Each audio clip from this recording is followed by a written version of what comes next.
Assalamu alaikum, 6th class. Today we will discuss about our next chapter, chapter number 7, solution and suspension, and your diary is learn dictation word.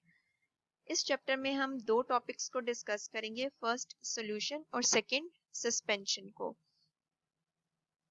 Solution basically एक homogeneous mixture होता है दो या दो से ज्यादा components का। Homogeneous mixture होने का मतलब ये है कि ऐसा मिक्सचर जिसकी अपीयरेंस जो है वो सेम हो। फॉर एग्जाम्पल अगर हम स्कंजमी बनाते हैं, कोई भी जूस बनाते हैं, तो उस केस में आपको कोई भी सब्सटेंस जो है वो अलग-अलग नजर नहीं आता। ऐसा नहीं होता कि पानी आपको अलग नजर आ रहा हो, शुगर और सॉल्ट अलग नजर आ रहे हो और लेमन उसमें अलग आपको नजर आ रहा हो। बेसिकली वो एक होमोजीनियस मिक्सचर होता है। होमोजीनियस मिक्सचर ऐसा मिक्सचर होता है जो अपेरेंटली सेम होता है, ओवरऑल इसकी अपीयरेंस सेम होती है। लेकिन हेट्रोजीनस मिक्सचर इस तरह का मिक्सचर होता है जिसकी ओवरऑल अपीयरेंस सेम नहीं होती, जैसे सैलेड या फ्रूट चाट। जब हम इसको प्रिपेयर करते हैं तो इस केस में हमें तमाम के तमाम फ्रूट्स जो है वो अलग-अलग नजर आते हैं, अपीरेंटली जो है वो सेम नहीं होता। सॉल्यूशन बेसिकली एक होमोजीनस मिक्सचर होता है दो या दो से ज्यादा कंपोनेंट्स का। जब हम दो या दो से ज्यादा कंपोनेंट्स को मिक्स कर देते हैं तो उसके रिजल्ट में जो होमोजीनियस मिक्सचर बनेगा वो सॉल्यूशन कहलाएगा। सॉल्यूशन के बेसिकली दो कंपोनेंट्स होते हैं, first one solute and second one is solvent. ऐसा सब्सटेंस जो सॉल्यूशन के अंदर लेस क्वांटिटी में मौजूद होता है वो सोल्यूट कहलाएगा, और वो सब्सटेंस जो ज्यादा क्वांटिटी में मौजूद होगा या जिसके अंदर सोल्यूट डिसॉल्व होगा वो सॉल्वेंट कहलाता है। फॉर एग्जाम्पल अगर हम पानी के अंदर शुगर मिलाते हैं तो वाटर जो है वो एज अ सॉल्वेंट एक्ट करेगा, whereas sugar act as a solute. Solute के तौर पर शुगर एक्ट करेगी। हमारी डेली लाइफ में सोल्यूशन की बहुत सारी एग्जांपल्स हैं, हम बहुत सारे सोल्यूशन दिन में बनाते हैं। फॉर एग्जांपल टी, चाय भी एक सोल्यूशन है। उसके अंदर आप डिफरेंट सब्सटेंसेस को ऐड करते हो, उनको मिक्स कर देते हो, एक होमोजीनस मिक्सचर प्रिपेयर कर लेते हो, और ये होमोजीनस मिक्सचर बेसिकली सोल्यूशन कहलाएगा। Now open your books, page number 67. When dirt and water make a mixture, the dirt will slowly settle to the bottom. जब पानी के अंदर गर्दो गुबार मिल जाता है तो वो मिक्सचर बना देते हैं, लेकिन वो गर्दो गुबार और वो मिट्टी जो है वो थोड़ी देर के बाद बॉटम पर बैठ जाती है, यानी कि वो डिसॉल्व नहीं होती। लेकिन जब हम सॉलिड शुगर को डिसॉल्व करते हैं वाटर के अंदर तो वो मिक्सचर बना देती है। When solid sugar dissolves in a glass of water to make a mixture, the sugar will not settle to the bottom. जो शुगर है वो बॉटम पर सेटल आउट नहीं होगी, बल्कि सेटल डाउन नहीं होगी, बल्कि वो मिक्स हो जाएगी वाटर के साथ। The sugar and the water mix so completely that the solid sugar seems to disappear.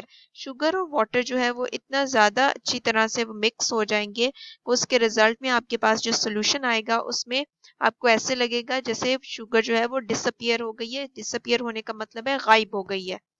Every part of this mixture is exactly the same as every other part.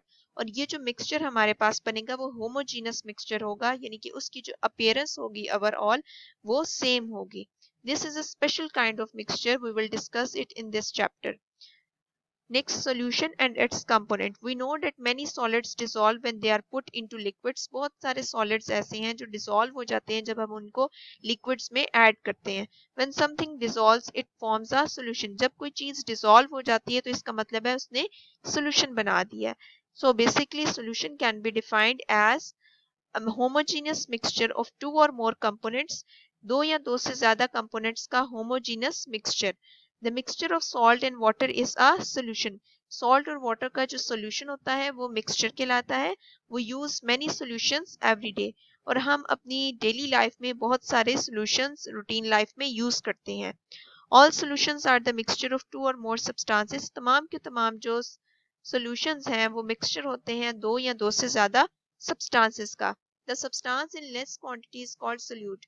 और वो substance जो कम मिकदार में होता है वो कहलाता है solute, और ऐसा substance जो ज्यादा मिकदार में मौजूद होता है solution में वो कहलाता है solvent. The substance in less amount is called solute. The substance in which solute is dissolved is called solvent. The solvent is always more in quantity than a solute. Can you explain solute and solvent in a solution of salt and water? Salt and water का अगर solution है तो उसके अंदर solute कौन सा होगा और सॉल्वेंट कौन सा होगा? बेसिकली सॉल्ट जो है वो लेस अमाउंट में होता है, लेस क्वांटिटी होती है उसकी, तो ये सोल्यूट के तौर पे एक्ट करेगा। और वाटर क्योंकि लार्ज अमाउंट में मौजूद होता है इसलिए ये सॉल्वेंट के तौर पे एक्ट करेगा। इस तरह से हमारे पास कोई भी जो सोल्यूशन होता है उसके अंदर वो सब्सटेंस जो लेस अमाउंट में मौजूद होता है वो सोल्यूट कहलाएगा हमेशा, और ऐसा सब्सटेंस जो लार्ज अमाउंट में मौजूद है वो सॉल्वेंट कहलाएगा। हम अपनी रूटीन लाइफ से बहुत सारे एग्जाम्पल सोल्यूशन की देख सकते हैं। फॉर एग्जाम्पल हम जेली को ऐड कर देते हैं वाटर में, तो इसके रिजल्ट में जो हमारे पास सोल्यूशन आएगा यानी कि जो जेली की फॉर्मेशन होगी वो सोल्यूशन होगा बेसिकली एक। इसी तरह से हम ये भी देख सकते हैं कि अगर हम चाय बनाते हैं, हम वाटर के अंदर शुगर को ऐड करते हैं, इसके अलावा हम मिल्क को ऐड करते हैं, लेकिन उसके रिजल्ट में जो हमारे पास सॉल्यूशन आता है वो एक होमोजीनस मिक्सचर होता है। उसमें आपको कहीं पर भी वाटर, शुगर या मिल्क अलहदा नजर नहीं आएगा, बल्कि उसकी ओवरऑल अपीयरेंस जो होगी वो सेम होगी। नेक्स्ट आपने सॉल्यूशन एंड सस्पेंशन चैप्टर के नोट्स ओपन करने हैं। इसमें जो डिक वर्ड्स मेंशन किए हुए हैं मीनिंग्स के साथ, ये आपने हाफ आज प्रिपेयर करने हैं। मिक्सचर अमेजा, बॉटम तह, डिसअपियर गायब होना, सॉल्यूशन महलूल, होमोजीनस यकसा यानी कि एक जैसा, सल्यूट मनहल, सॉल्वेंट मोहलिल, ग्रीस चिकनाई, एक्वस आबी यानी कि जो पानी से रिलेटेड होते हैं, अल्कोहल अल्कोहल, विनेगर सिरका, एक्सक्रीट खारिज करना। यहाँ तक आपने डिक्टेशन वर्ड्स याद करने हैं। एक्सक्रीट तक, मिक्सचर से लेकर एक्सक्रीट तक आप डिक्टेशन वर्ड याद करोगे। ये आज आपकी डायरी है, आपने डिक्टेशन वर्ड्स याद करके उनको जुबानी लिखना है। एटलीस्ट 2 टाइम्स आपने लाजमी लिखना है इनको, रफ कॉपी पर या फिर आप लूज शीट पर लिखोगे। Thank you.